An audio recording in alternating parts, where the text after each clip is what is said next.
Hello, dear student friends, learners, and professionals. So, there's big news. China has launched its agentic AI framework. So, that's a national policy of how agents and agentic systems will now be deployed anywhere in China. That's amazing. China has actually become the first country ever in the world of this size to have created a proper national agentic AI framework. So one thing is for sure, not only have agents arrived, agentic AI too has arrived, and it seems that China is now taking it very, very seriously. Welcome to Billion Hopes AI. This is Mentor Sandy bringing you AI for real impact. Let's begin our discussion into this Chinese agentic AI national framework.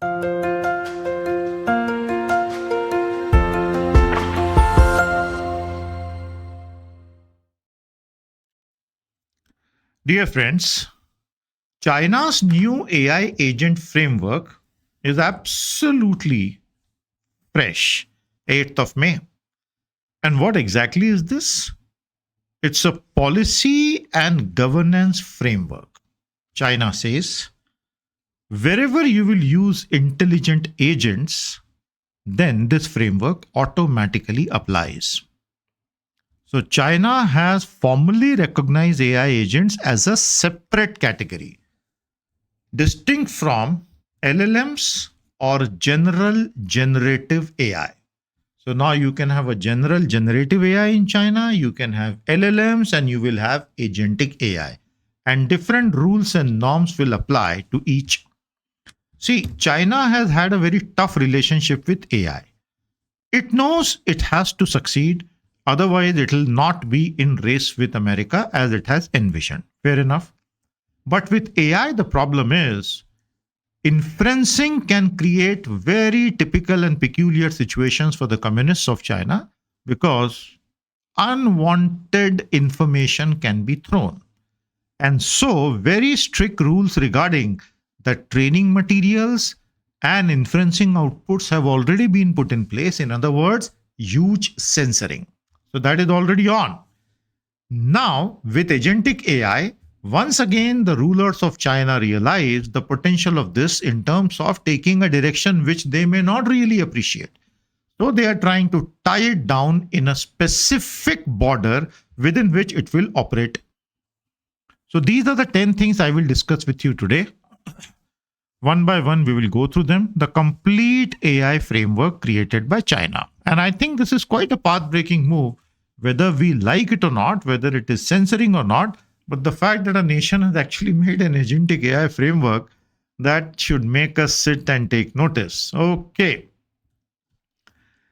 China's framework now defines AI systems, AI agents as systems capable of autonomous perception, memory, decision making, interaction, and execution. So there are 5 features. An AI agent will be a system that does autonomous perception, memory, decision making, interaction, and execution. And so, probably the rulers of China, they felt that the scope for disruption using swarms of agentic AI could be huge, and so we need to govern them.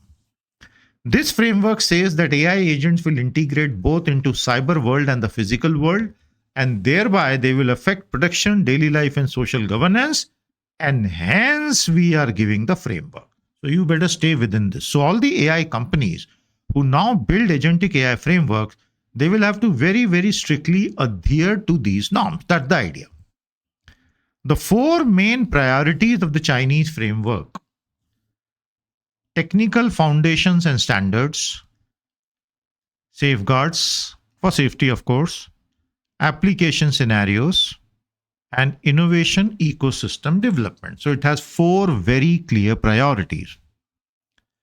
So how many application scenarios do they foresee? 19. Scientific research, industrial development, public services, consumer applications, and social governance. So there are 19 application scenarios. So it's a very comprehensive, although this is the first iteration of it.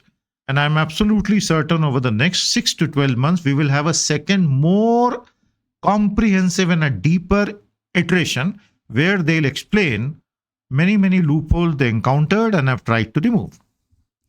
This kind of an overarching agentic AI framework is the first national policy measure by China, and I suppose anywhere in the world. If I'm wrong, please do let me know in the comment thread, to regulate AI agents and autonomous software.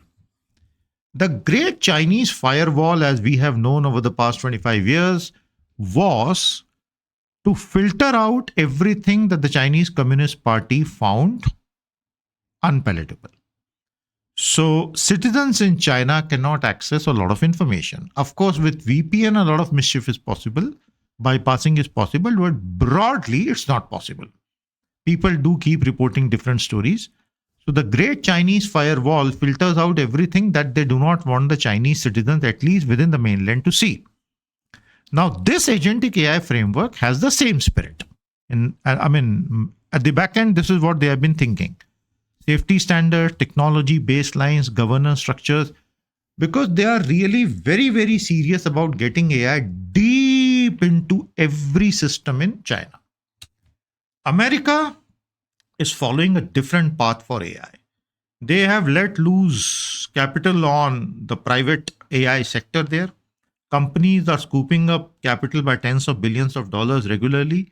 More and more proprietary AI stuff, some open source stuff also from Meta-like companies, and capture the markets by any means, fair and foul. Set up data centers everywhere, even in space. China says we'll do a lot of this, largely on the open source side, but the adoption of AI into every system that touches the citizens is their primary goal, diffusion, which is not the goal in America. So that's a fundamental difference. Other countries are watching and adjusting and adapting and adopting, mix and match. So they have given a national agentic framework. It has a regulatory focus. It says that across various sectors, for example, healthcare, there will be very specific guidelines given what AI can and cannot be allowed to do. So AI agents in healthcare have to be kept very, very secure. So this actually sounds good. This is how it should be. And maybe for countries like India and other large countries, and even some developed countries, a lot of what these people will create will come in very, very handy later on. National Integration Plan.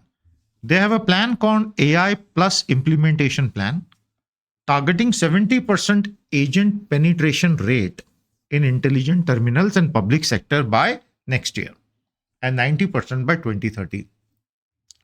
If there are some major loopholes of large-scale agentic AI systems, surely over the next 2 years, they will expose themselves at such scale, and surely then China will find ways to ameliorate the problem, which again, countries like India can actually learn from.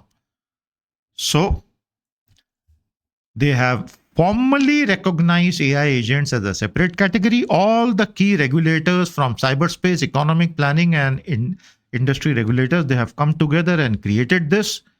They have defined the characteristics for AI agents and agentic AI systems, and they want physical and cyber integration both, and they have linked it to the AI Plus strategy. And this exactly was the AI Plus strategy. So far, so good. Enjoying the session. So please do like and subscribe to our channel.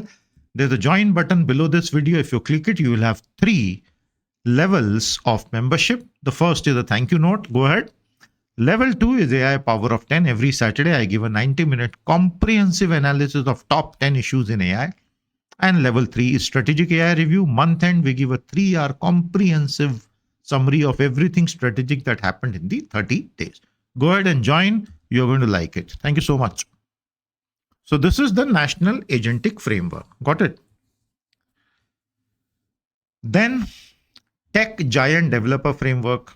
For OpenClaw adoption, open source OpenClaw framework, it has grown dramatically in China, and the local governments across cities and provinces are actually giving subsidies to entrepreneurs to build businesses around fleets of OpenClaw powered agents. That's actually amazing. I don't think any other government across the world is actually subsidizing OpenClaw adoption based entrepreneurial effort. No one seems to be doing it with such seriousness. China surely has seen something in this. Also, the general challenge in China to keep the GDP growth rate high may also have prompted them to latch on to this opportunity. And because every province competes for funds and for the good graces of the top bosses in Communist Party.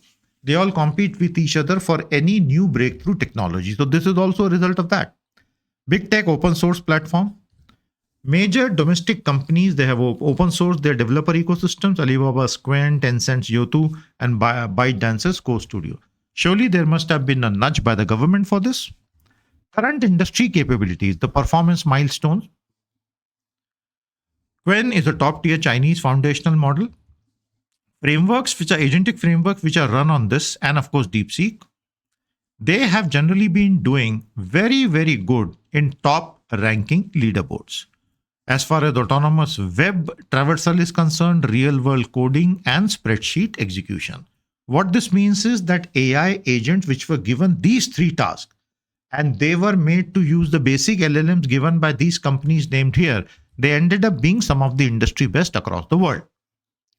The real game, however, is enterprise deployments. When you bring all these into real companies doing real business with real customers, that is always the acid test for AI, and that is where most enterprises often face challenges.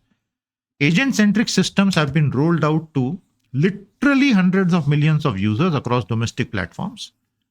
Speed and cost-effective pre-training is the priority. Slower enterprise-heavy compliance cycles in the West, no, they are bypassing that. So, dear friends, what we are witnessing is perhaps the biggest state-level movement.